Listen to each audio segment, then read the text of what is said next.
Students arithmetic progression এবং রেশিওকে merge করে একটা প্রবলেম ডিসকাস করছি।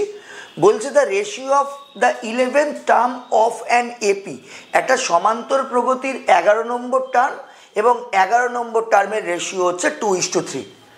বলছে find the ratio of the some of its first 5 terms, এর প্রথম 5টা টার্মের যোগফল এবং এর প্রথম 10টা টার্মের যোগফলের অনুপাত বা রেশিও বার করতে হবে। এবার আমরা জানি যে অ্যারিথমেটিক প্রোগ্রেশনের ফার্স্ট টার্মটা যদি এ হয়, কমন ডিফারেন্স, এখানে কমন ডিফারেন্স বলে না, জাস্ট ডিফারেন্স বলে, ডিফারেন্স বা পার্থক্য যদি ডি হয়, নাম্বার অফ টার্মস যদি এন হয়, আর লাস্ট টার্ম যদি এল বা টিএন টার্ম হয়, তো অ্যাকর্ডিং টু এপি এল বা টিএন টার্মটা হয় A plus N minus 1 into D. এটা হয় এপির লাস্ট টার্ম বা টিএন টার্ম।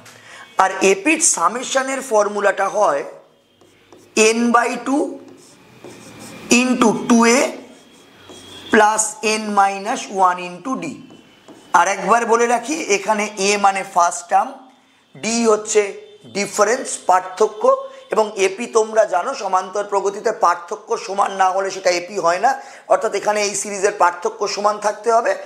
এন হচ্ছে যতগুলো টার্ম আছে, আর টিএন বা এল হচ্ছে লাস্ট টার্ম, এসএনটা হচ্ছে সাম of N term.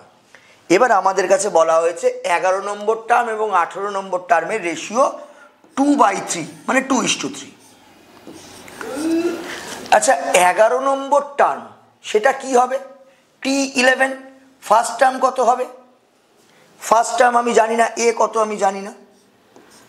11 number term N 11, তাহলে 11 মাইনাস 1 10, ডি কত আমি জানি না, কিন্তু তাহলে এটা বুঝতে পারলাম যে 11 নম্বর টার্মটা হলো এ প্লাস 10d। ঠিক একই রকমভাবে 18 নম্বর টার্ম, ফার্স্ট টার্ম এ কত আমি জানি না, এ লিখলাম, 18 থেকে 1 বিয়োগ করলাম 17, 17d। এইটা হয়ে গেল, এই দুটোর রেশিও হয়ে গেল হচ্ছে 2/3। এখান থেকে আমরা কি করতে পারি, এখান থেকে 3a আর 2a বিয়োগ করলে অনলি এ, এটা 17 দুগুণে 34d, এটা হচ্ছে 30d, বিয়োগ করলে 4d। তাহলে ডিটা যদি এখানে চলে আসে, আমরা এরকম একটা রেশিও তৈরি করতে পারি যে a/d ইকুয়াল টু 4/1, কারণ এ ইকুয়াল টু 4d ছিল। এখান থেকে আমরা এটা কনফার্ম করব, এ হচ্ছে 4 আর ডি হচ্ছে 1। ব্যাস, আমাদের অঙ্ক অলমোস্ট হয়ে গেছে।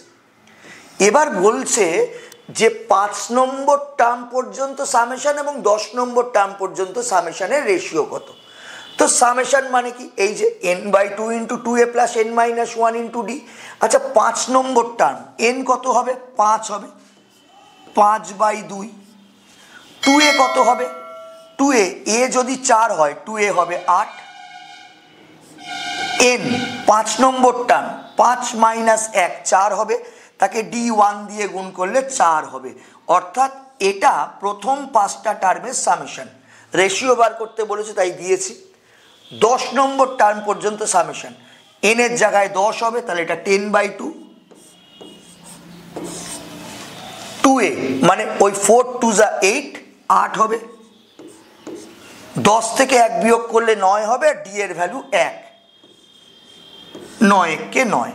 এবার ক্যালকুলেশন করে নিই, এই 5 এটা দিয়ে কাটবো 2, এটা এর সাথে কাটলো 2, এইখানে 12, তো 2 দিয়ে কাটলে 6 হবে, তাহলে এটা 6:8 9 17।